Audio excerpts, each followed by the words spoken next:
22 तारीख को भगवान श्री राम की मूर्ति की अयोध्या में प्राण प्रतिष्ठा होने वाली है, जिसके लिए पूरे देश में जो है वो एक माहौल बना हुआ है कि भगवान श्री राम जो है उस दिन अयोध्या में स्थापित होंगे। इसी पर हमारे साथ में सरोज जी हैं, जिन्होंने करीब आज तक 1251 जो भजन हैं और उनकी जो धुन है राम धुन पे बनाई है, वो करीब 1251 गानों की धुन अब तक ये बना चुके हैं।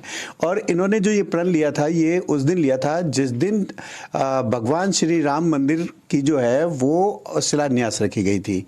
और इसके लिए इन्हें मोदी जी ने भी काफ़ी इनको प्रोत्साहित किया है और इनके गाने जो है वो अलग अलग 14 भाषाओं में है, यानी कि अकेले एक भाषा में नहीं है कि आप सिर्फ हिंदी में सुन सकते हैं, इंग्लिश में सुन सकते हैं। इनको जो है आप हिंदी, इंग्लिश, मराठी, तेलुगु, मलयालम, जितनी भी जो 14 प्रांतीय भाषा हैं आप उनमें इनको जो है सुन सकते हैं, समझ सकते हैं। यानी कि आप अगर कहें तो कश्मीर से लेकर कन्याकुमारी तक, और आप साउथ नॉर्थ से लेकर वेस्ट तक और ईस्ट से लेकर साउथ तक, हर कोने कोने तक की जितनी भी भाषाएं हैं उनमें आप इन जो भगवान श्री राम के जो भजन हैं उनको आप आनंद ले सकते हैं। अभी ये जो सिलसिला है इनका, ये मैडम कब तक आपका सिलसिला ये जारी रहेगा? ये 22 तारीख तक जब प्राण प्रतिष्ठा होगी प्रभु की, राम जी की, तब तक बस यही उद्घाटन जिस दिन होगा, यही प्रतिज्ञा ही थी मेरी, यही संकल्प ही था मेरा कि जिस दिन नींव रखी गई थी उस दिन से और प्राण प्रतिष्ठा वाले दिन, उद्घाटन वाले दिन मैं इसको समापन इसका करूंगी। तो आज वो दिन आ गया है कि बस 22 तारीख को हम वो सुंदर दिन देखने का मौका मिलेगा। लेकिन आपके जितने भी भजन हैं जो लोग सुन रहे हैं बहुत आनंदित हो रहे हैं, तो ये आइडिया कैसे आया आपको? कहाँ से आपने मतलब इन चीज़ों को शुरुआत की? देखिए, हम लोग तो संगीत में ही हैं और संगीत ही हमारी दुनिया है। तो जिस समय मोदी जी उस पर नींव रख रहे थे, शिलान्यास हो रहा था, मैं टीवी में उनको देख रही थी और उसी समय मन में विचार आया कि मैं भी क्यों ना एक संकल्प ऐसा लूं जिसको पूरा करूं, संगीत के लिए कुछ करूं, अपने भारतवर्ष के लिए भी कुछ करूं। तो फिर मैंने यही सोच के उसी दिन संकल्प लिया। हालांकि लोग बहुत चौंके, कठिन संकल्प है लेकिन बड़ा ही सुंदर, मेरी यात्रा बहुत सुंदर रही। दुख सुख सब समय मैं उसको निभाती रही और नॉन स्टॉप मैंने आज तक गा रही हूँ और इसी वजह से बुक ऑफ इंडिया में भी नाम दर्ज हुआ है मेरा। आगे ईश्वर जो कराएगा। जी जी जी। अच्छा, ये बताइए, जो आप गाना जो ये आप बनाते हैं, जो पूरा ये आप गाते ही हैं या सिर्फ आप उसको म्यूजिक में भी रिकॉर्ड करते हैं या उसकी धुन भी बनाते हैं? तो क्या मतलब पूरा इसके बारे में थोड़ा सा बताइए। जी, पहले तो मैं जब शुरुआत मैंने की तो लता जी की और अनूप जलोटा जी की, हरिओम शरण जी के कुछ दिन, मत ज़्यादा दिन नहीं, बस कुछ दिन तक मैंने उनके 2-4 भजन गुनगुनाए या जो मैंने अपने गुरुओं से सीखा था वो भजन से शुरुआत की मैंने। तभी नोएडा में है पंडित भोलानाथ मिश्रा जी, वो मेरे गुरु भी हैं, मुझे बहुत गाइड भी करते हैं हर जगह। उन्होंने कहा कि भाभी आप बहुत अच्छा लिखती भी हैं, तो क्यों ना आप खुद लिखिए और खुद उसकी रचना करिए और खुद गाइए, तो राम जी को आपका पूर्णतः समर्पण मिलेगा। तो मुझे उनकी बात बहुत ही अच्छी लगी। मैंने कहा कितनी सुंदर बात है। उसी दिन से आज तक मैं खुद ही लिख रही हूँ, खुद ही कंपोज कर रही हूँ, उसको धुन बना रही हूँ और गा रही हूँ। तो ये जो भजन आप गा रहे हैं इसमें राम चौपाई, सारी रामचरितमानस की चौपाइयाँ हैं? चौपाइयाँ भी हैं, चौपाइयाँ भी हैं। राम विनय पत्रिका से भी कुछ चीज़ उन लोगों की फरमाइश होती है। लोग लिख लिख के मुझे भेजते हैं कि सरोज जी आप कुछ चौपाइयाँ भी अपने इस जो संकल्प है उसमें लीजिए। कुछ लोग भजन लिख लिख के भेजते हैं कि दीदी प्लीज़ आप मेरा भी भजन गा दीजिए अपने संकल्प में। वो तो मैं ज़रूर करती हूँ उनका मन रखने के लिए, है ना। थोड़ा 19-20 चेंज करना होता है क्योंकि लाइन में भी आना चाहिए, क्योंकि अगर मैं उसको स्वरबद्ध कर रही हूँ तो लाइन में भी आना चाहिए। तो मैं उनसे पहले बोल देती हूँ कि मैं वहाँ चेंज कर रही हूँ। इस तरह से लोगों का खैर बहुत साथ मिला, आप समझ लीजिए। अच्छा, मेरा एक बहुत अहम सवाल, जो कि आपने ऐसा नामुमकिन काम था जो आपने कर दिया, 14 भाषाओं में आपने कैसे, मतलब कैसे किया? आपको 14 भाषाओं का ज्ञान होना, फिर उसमें अब लोगों को अपनी बात पहुंचाना, भगवान श्री राम की बात पहुंचाना, ये कैसे मुमकिन मुमकिन हुआ? जी, बहुत कठिन सफ़र था ये, बहुत ही कठिन था। मेरे दिमाग में एकदम से विचार आया कि जो राम जी हैं वो सर्वव्यापी हैं, क्योंकि इस समय मेरे दिमाग में सिर्फ यही सब चीज़ें चलती हैं। सर्वव्यापी हैं तो सारी भाषाओं के जो लोग हैं, सब जितने जाति के लोग हैं, सभी उनको बहुत मानते हैं, बड़ी पूजा करते हैं, बड़ी निष्ठा है उनकी। तो क्यों ना मैं हर भाषा में कोशिश करूँ गाने की। पहले तो मैंने कोशिश ही की कि कोशिश ही करूँ, और तो फिर मैंने लोगों से मिलना जुलना भी रहा मेरा, मैं उनसे पूछती रही। तो बहुत देखिए पॉजिटिव रिजल्ट मुझे नहीं मिला। फिर मैं थोड़ा निराश भी हुई उन दिनों। फिर एकदम से ख्याल आया कि नहीं, ऐसे निराश होने से तो काम नहीं चलेगा, काम तो करना ही है। फिर मैंने हिंदी का एक राम भजन राम पधारो किया, और फिर उसको करने के बाद मैंने लोगों से रिक्वेस्ट की, अच्छा इसको आप ट्रांसलेट कर दीजिए अपनी लैंग्वेज में। तो उन लोगों ने खैर बहुत खुश होके बड़ा साथ दिया मेरा, जिनको मैं जानती थी कि, और उन्होंने एक एक शब्द समझाया, उसको प्रोनाउंस कैसे करना है। मैं उनसे बैठ के सीखती थी या फ़ोन पे सीखती थी कि आप बताइए कैसे प्रोनाउंस करूं, क्योंकि वो भाव आ जाए, उस लैंग्वेज का भाव उसमें आ जाए। तो लोगों ने बड़ी मदद की। बस ऐसे ही ऐसे ही भाव उठा और ये भजन मैंने कर डाला। इसको मैंने एक मेडले भी बनाया है 14 भाषाओं का, और अलग अलग भी गाया है 14 भाषाओं को। अच्छा। तो लोगों ने बहुत प्रशंसा भी की और लोगों ने सराहा भी की। ये बहुत मेहनत का काम है जो आपने किया है।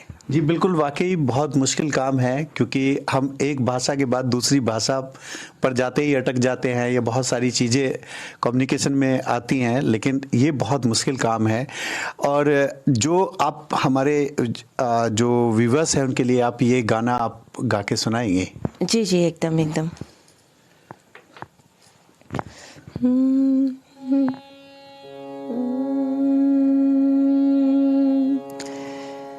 पहला जो स्टार्टिंग है वो हिंदी से ही है। जी जी बिल्कुल जी।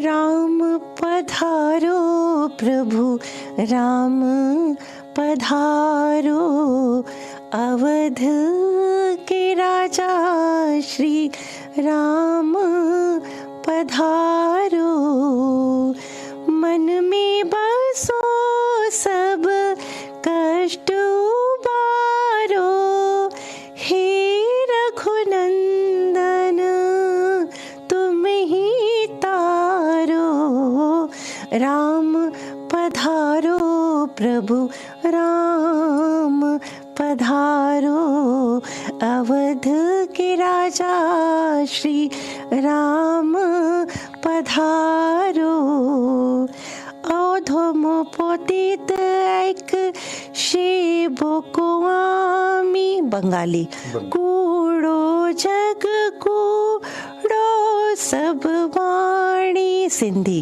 भवसागर रा जीवन डंका के, उड़िया, जानकी वल्लभ पार कराओ, गुजराती,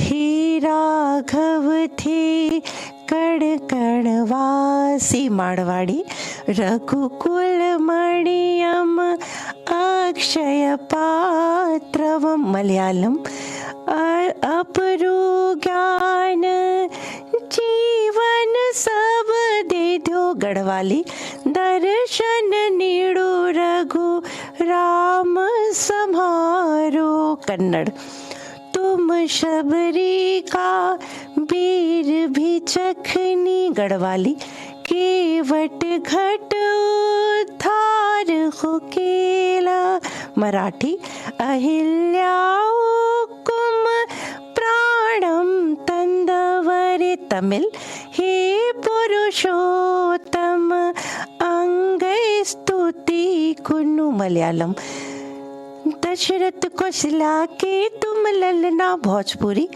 तुसी जग पालन हे धनुधारी, पंजाबी, मर्यादा पुरुष दर्शन विम, कश्मीरी, मात सीते संग अंगड़ी ना, मराठी।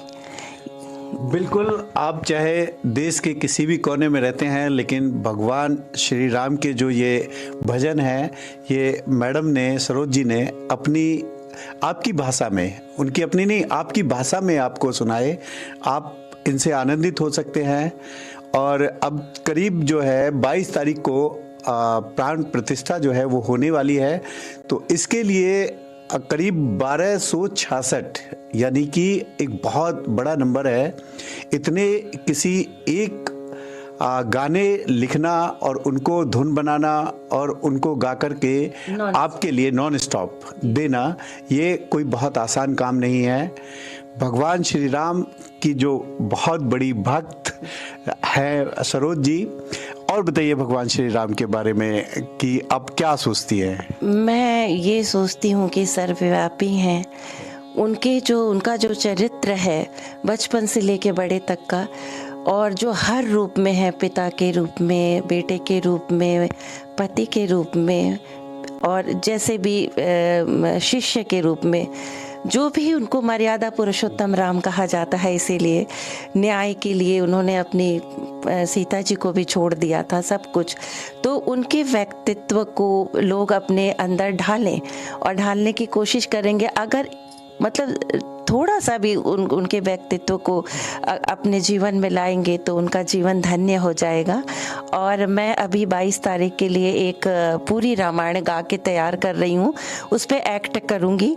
15 मिनट में संक्षिप्त में पूरी रामायण को तैयार किया है और उस पर एक्ट करूँगी और 22 तारीख को प्रभु राम के चरणों में समर्पित करूँगी। ये यहीं से आप करेंगे, ऑनलाइन करेंगे या फिर वहाँ जाकर? उसको तो पूरा रिकॉर्ड कर रही हूँ बाकायदा। अच्छा। और वहाँ का भी न्योता नहीं आया है, निमंत्रण नहीं आया है, और जब आएगा तो अवश्य जाऊंगी। और वहाँ से तो मेरा बड़ा पुराना नाता है, मैंने ग्रेजुएशन फैजाबाद अयोध्या से ही की थी, तो आना जाना लगा रहता था, आज भी आना जाना लगा रहता है। अच्छा मैडम, एक बात बताइए कि भगवान श्री राम का जो चरित्र है जी, वो अपने आप में इतना अद्भुत है, इतना शानदार है, सभी धर्मों के लोग मानते हैं। जी। कहीं देख रहे हैं कि आप मुस्लिम जो है, मुस्लिम महिलाएं निकल पड़ी हैं, कहीं मुस्लिम पुरुष जो है, जैसे कि राम भजन बजाया जा रहा है आजकल गाड़ियों में, तो लोग आनंदित, कल मैंने एक स्टोरी की थी उसमें भी दिख रहे थे, तो जो मुस्लिम लोग थे, काफी बुजुर्ग लोग थे, दाढ़ी टोपी लगाई हुई थी और भजन सुनते हुए जा रहे थे। तो इसके पीछे क्या? जी देखिए, जो हमारा भारत है सर्वधर्म संपन्न है। हर धर्म के लोग एक दूसरे से बहुत प्यार करते हैं। वो बात अलग है कि अपने अपने स्वार्थ के लिए उसको इस्तेमाल करते हैं, लेकिन ऐसा नहीं है। मेरे जो गुरु जी थे वो पद्म विभूषण गुलाम मुस्तफ़ा खां साहब थे। उन्होंने मुझे अपनी बेटी बना लिया था और कहते थे मुझे खुदा से ये शिकायत है कि तुम मेरे घर में बेटी बन के क्यों नहीं आई। कितनी बड़ी बात है, मेरे लिए कितना बड़ा आशीर्वाद है। तो इसीलिए किसी के मन में कोई ईर्ष्या नहीं, कोई भेदभाव नहीं। रहीम के लिए भी राम वही हैं और तुलसीदास के लिए भी राम वही हैं। ये तो जो फूट डालने वाले हैं वो अपने मतलब के लिए सब करते हैं मेरे हिसाब से। जी बिल्कुल जी, बहुत अच्छा। भगवान श्री राम की जो प्राण प्रतिष्ठा है वो 22 तारीख को हो जाएगी। भगवान सबके भगवान है, भगवान राम सबके दिलों में राज करते हैं, कण कण में बसते हैं। ये सब इनकी भी आस्था है, हमारी भी आस्था है और सभी पूरे देशवासियों की यही आस्था है। कैमरा पर्सन रफीक के साथ में मोहम्मद यूसुफ, न्यूज़ 24 नोएडा।